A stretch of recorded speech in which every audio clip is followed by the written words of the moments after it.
ever wondered what happens after we die? I think we've all wondered that, right? Always. I don't think people can help wondering that. There are a number of people that have had near-death experiences. And a near-death experience, also known as an NDE, happens when you clinically die. In other words, your heart stops. And it can last for a few seconds, it can last for a few minutes. And technically, I experienced that when I was a baby, when I was about a year old. I have no memory of that, so I can't share with you my specific NDE. I've had close calls where I almost died, as I shared in another video early on, but I've been fascinated by that off and on, most of my adult life. And lately, I kind of been I went down a rabbit hole on YouTube and looked at a bunch of videos put out where they interview people who have gone through NDEs. And I was left with more questions than answers, and maybe you are too. And so I wanted to talk about this today because there's a couple of aspects to it that I really want to point out. And remember, my skepticism often gets in the way of my spirituality. So that's my disclaimer for this. I tend to, even though I definitely believe in life after death, I definitely believe that the soul is eternal. Some of these NDEs that people describe are just kind of wacky. I'll just use that word, wacky. That's the official term. And so I'm left with more questions about it. And maybe you are too. So let's talk about that. The one I watched just in the last day was about a man who, and I'm not even sure he died. I thought from his description that he was more like in a coma. And if he was in a coma, then I don't know if it's a real NDE. He could have just been his mind could have gone on its own little journey. He described going on this journey through the cosmos and like he was flying through the stars and all this. And he ended up in this place where there were these creatures, I'll call them, and I had never heard of these before. And they look almost like I think he said like a warthog face or something, but they're benevolent. They're nice. They're kind creatures. But they wear dark robes and stuff, and that kind of puzzled me too because I'd never really heard a lot about that. And then he described this other being in white coming in, much taller and didn't look like a warthog, and how this being, was kind of like his spiritual father is how he referred to him. Now, obviously, the way this person was talking, I got the impression that he was not tremendously religious, because people who are very religious, usually what they interpret from NDEs is usually in a religious context.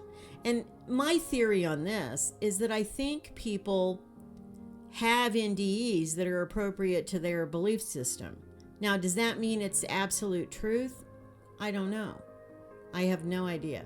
Having not had directly an NDE, I cannot speak to that. If any of you who are watching this have had an NDE, please let me know in the comments below. I seriously would love to hear your experience. But so I'm always left with, after listening to that, and then his take on that was that, he came back in his body, but then he came through this dark place and it was very lonely and it was and I thought, and then when he was describing it to the interviewer, it was almost like he was talking about a hell or something. And again, this person who didn't seem to come from a religious context was talking about something that was hell, which you normally don't hear from people. So anyway, I was left with more questions than answers, and that's what provoked this video. In addition to something else, which I'll get to in a moment, which is I was discussing with my best friend about just the other day, and that kind of provoked a thought process too. So, I guess the way I would describe the theme of this video today is more questions than answers.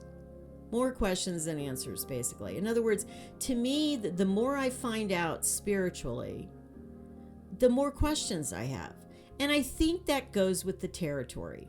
We do live in this physical plane of existence, which to some degree is not reality. As long as we're in these bodies, we're going to have more questions than answers, and I think that's normal. So the other part of this that I was discussing with my friend, and she had never heard this before, was I said, years ago, a therapist I went to back, this is like maybe 30 years ago, he was very spiritually minded. And after hearing all my life stuff, and that's everything up to that point, he made an interesting observation. And he said to me, well, I think that you chose like one of the most difficult lifetimes to go through. And I go, well, why do you say that? I certainly don't think I did choose one of the most difficult lifetimes. But anyway, he pointed it out because I have so little connections with people. I've had my birth family and even my own attempts at having, relationships or a family or whatever, none of it really worked out. And his point was that you chose to really go through this life alone, which at the time, really affected me. And it does now, because I think it's even more true now. But did I choose that or not? And so my friend and I were having this talk on the phone, and I pointed out to her, I said, well, there's some theories that you actually choose who you're going to be born to, and basically the larger themes of your life. I mean, you don't know everything in advance. And I'd read that in several different sources early on, back in the 1980s, when I was first really pursuing spiritual beliefs. And it always puzzled me, because I thought, why would somebody choose something really horrible? Really horrible, not what I've gone through, but I mean really horrible, like going through a horrible disease, or maybe someone that went through the Holocaust, or just horrible things that could be so bad. Why would you choose that? So I've always had more questions than answers about this point. And if you have any insights on this, please share them below. Because in some ways, I would like to think we choose something because maybe it's to further our soul's growth, or maybe it's to pay off karma, or whatever.